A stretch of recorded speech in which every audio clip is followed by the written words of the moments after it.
Isang mapagpalang araw po sa ating lahat. Ang nabasa ko po pala ang araw po pala kahapon ay Miyerkules. Nabanggit ko is Thursday. Kaya po, pero tama po yung mabuting balita na binasa natin. Ngayon po, ang babasahin natin na mabuting balita ay para sa araw ng Huwebes, August 14, 2025. Kung mapapansin nyo, kadalasan ang ating mabuting balita ay galing sa Gospel ni Saint Matthew.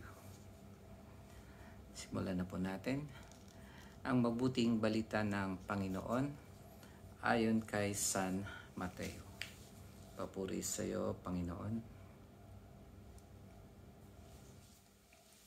Noong panahong iyon, lumapit si Pedro at nagtanong kay Jesus, Panginoon, makailan pong patatawarin ang aking kapatid na paulit-ulit na nagkakasala sa akin?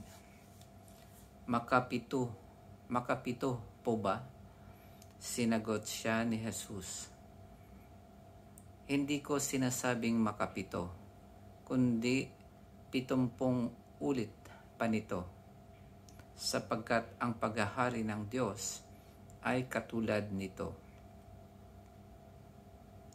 Ipinasya ng isang hari na pagbayarin ang kanyang mga lingkod na may utang sa kanya.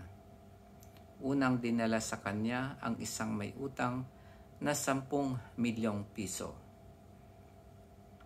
Dahil sa siya'y walang ibayad, iniutos ng hari na ipagbili siya, ang kanyang asawa, mga anak at lahat ng ari-arian upang makabayad. Nanikluhod ang taong ito sa harapan ng hari at nagmakaawa.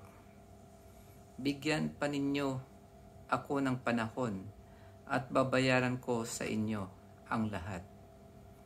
Naawa sa kanya ang hari, kaya ipinatawad ang kanyang mga utang at pinayaon siya.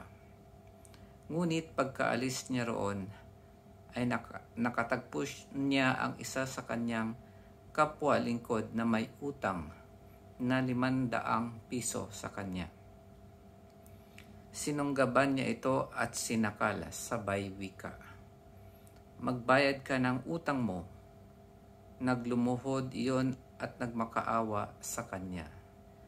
Bigyan mo pa ako ng panahon at babayaran kita.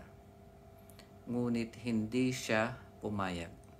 Sa halip, ipinabilanggo niya ang kanyang kapwa lingkod hanggat sa ito'y makabayad. Nang makita ng kanyang mga kapwa lingkod ang nangyari, sila'y labis na nagdamdam. Pumunta sila sa hari at isinumbong ang nangyari. Kaya't ipinatawag siya ng hari. Ikaw, napakasama mo, sabi niya. Pinatawad kita sa utang mo sapagkat nagmakaawa ka sa akin. Nahabag ako sa iyo. Hindi ba dapat ka ring mahabag sa kapwa mo? At sa galit ng hari, siya'y ipinabilanggo hanggang sa mabayaran niya ang kanyang utang. Gayon din ang gagawin sa inyo ng aking amang nasa langit kung hindi ninyo patatawarin ang inyong kapatid. Pagkatapos sabihin ni Jesus ang mga bagay na ito, siya'y umalis sa Galilea at nagtungo sa lupain ng Judea sa kabila ng ilog Jordan. Ang mabuting balita ng Panginoon. Pinupuri ka namin, Panginoong Hesukristo. Ayun mga kapatid, ang ating mabuting balita ay tungkol sa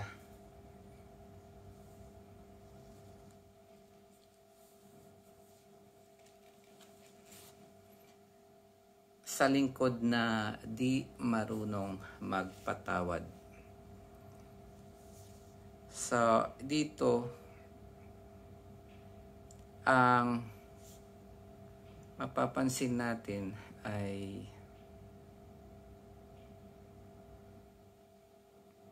nagtanong si Pedro kung ilang beses dapat magpatawad, kung makapito ba. At ang sagot naman ni Jesus ay 70 ulit pa nito. Ang pito kasi na bilang ay ibig sabihin parang perfect o kompleto.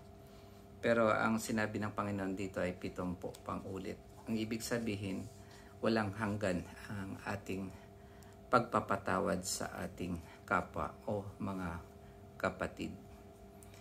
Nung mabasa ko ngayon lang din, may napansin ako dito nung binasa ko.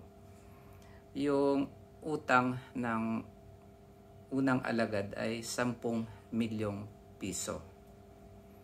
Kung iisipin mo, kahit siguro tayo sa ating panahon ngayon, mahirap magkaroon ng 10 milyong piso. At talagang kahit anong gawin nating pagtatrabaho ay hindi natin ito mababayaran. Kaya ang sabi niya sabi ng hari sa kanya, ipagbibili siya, ganon din ang asawa at anak niya, kasama na ang ari-arian niya. Pero nagmakaawa ang alagad at sabi niya, babayaran niya. Bigyan lang siya ng panahon at babayaran niya lahat. Lahat yung sinabi niya rito. Pero nung mapansin nyo, yung isang alagad na kapwa-alagad niya na nakita niya, ang utang lang ay 500 piso lang, napakaliit lang. Tapos, ang sabi naman ng alagad dito, bigyan mo pa ako ng panahon at babayaran kita. So, kahit itong alagad na to, kahit ganun kaliit ang kanyang utang, hindi siya nangako na babayaran niya lahat. Kahit alam niya sigurong mababayaran niya yun. Sabi niya, bigyan mo pa ako ng panahon at babayaran kita. Pero siya, yung unang alagad, ang sabi niya, bigyan pa ninyo ako ng panahon at babayaran ko sa inyo ang lahat. So, parang gumawa siya ng isang dahilan na para hindi lang siya pagbayarin sa ngayon, na nangako siya na bigyan lang siya ng konting panahon at babayaran niya lahat. Pero ang totoo kung iisipin mo ay ang hirap bayaran yon at hindi niya mababayaran. Ang isa naman ditong pinatawad siya ng Panginoon dahil sa nagmakaawa siya. So pinapakita dito ng Panginoon na bilang Diyos, ang ating Diyos ay nakakapagpatawad kahit gaano kalaki ang ating kasalanan. At ang Diyos ay, kung ikukumpara sa kakayahan nating magpatawad, ang Diyos talaga ay mas mapagpatawad ng ilang beses pa kaysa sa atin. Kasi yung 10 milyong piso na yon na utang sa Kanya o pagkakasala natin ganong kalaki, ay ganon din ka laki ang pero kung ikukumpara mo sa tao, maliit na halaga pero halos hindi pa niya mapatawad. Isang dahilan kung bakit sa tingin ko na ganun magpatawad ang Panginoon is, kung iisipin ko, halimbawa, kung ganito lang kaliit ang pagpapatawad na ibibigay ng Panginoon sa atin. Parang pag nagkasala yung kapwa natin, parang ganito lang din ang ibibigay nating pagpapatawad sa atin. Pagpapatawad natin sa ating kapwa. Kaya kung halimbawa ang Diyos ay imbis na ganito lang yung pagpapatawad na gagawin niya ay ganito kalaki. So kapag nagpatawad tayo dun sa kapwa natin na ganito lang yung kasalanan niya sa atin, kaya din nating magpatawad dahil sobra-sobra ang pagpatawad ng Diyos sa atin. So kasi parang may kasabihan nga na parang mahirap magbigay kung wala kang ibibigay.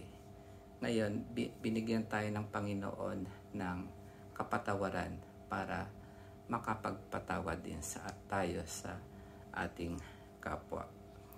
Pero ang nakakapagtaka dito, itong yung unang alagad ay hindi siya nakapagpatawad dun sa kapwa niya na maliit lang yung utang. Ang isa pa sigurong dyan is may sinasabi nga tayo na a wounded healer is a great healer, o kaya a great healer is a wounded healer. Kaya sa tingin ko ganun din dapat kung yung a great forgiver is yung yung great sinner. Kung tutuusin niya, kung mapapansin nyo, karamihan din ng mga saint o santo natin ay dating mga makasalanan at mga malalaki din ang nagawa nilang pagkakasala, pero in the end naging din sila, nagpakabanal din sila. At yun siguro yung halimbawa na ang Diyos ay nakapagpatawad sa ating makasalanan nung namatay sa krus. Lahat ng kasalanan ng mundo ay kanyang inako. Kaya nakakapagpatawad siya sa atin ng walang hanggan. At yung isa pa sigurong reflection or pagnilay-nilay na pwede nating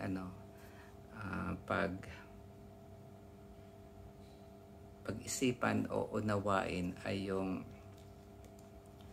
ang pagpapatawad ng Diyos ay hindi niya ulit ito binabalik sa atin. Parang kung pinatawad ka niya, maniwala tayo na talagang pinatawad tayo ng Panginoon. Walang malaking kasalanan na hindi kayang patawarin ng ating Panginoon. So, ano yung mga practical nating natutunan para sa ating mabuting balita ngayon? Una siguro ay ang magpatawad tayo sa ating kapwa dahil tayo din ay nagkakasala. Yung pangalawa, wag tayong magkimkim ng galit kasi yun yung kumukulong, parang yun yung kumukulong sa ating puso para maging maawain, mahabagin at mapagmahal. At yung pangatlo ay wag nating kalimutan o lagi nating alalahanin na ang Diyos ay nagpatawad sa atin at binibigyan niya tayo at bibigyan niya tayo ng eternal life o kaya buhay na walang hanggan. So in return, ganun din, magpatawad din tayo sa ating mga kapwa para maramdaman nila ang Diyos na maawain, mahabagin at mapagmahal sa ating mga nagkasala. At tayo ay mga ampon niya na anak na alam natin na hindi tayo perpekto, nagkakasala, pero ibinigay niya sa atin ang kanyang Espiritu Santo para tulungan tayo sa bawat yugto ng ating buhay dito sa lupa. Yun lamang po at maraming salamat. Pagpalain po tayong lahat. God bless.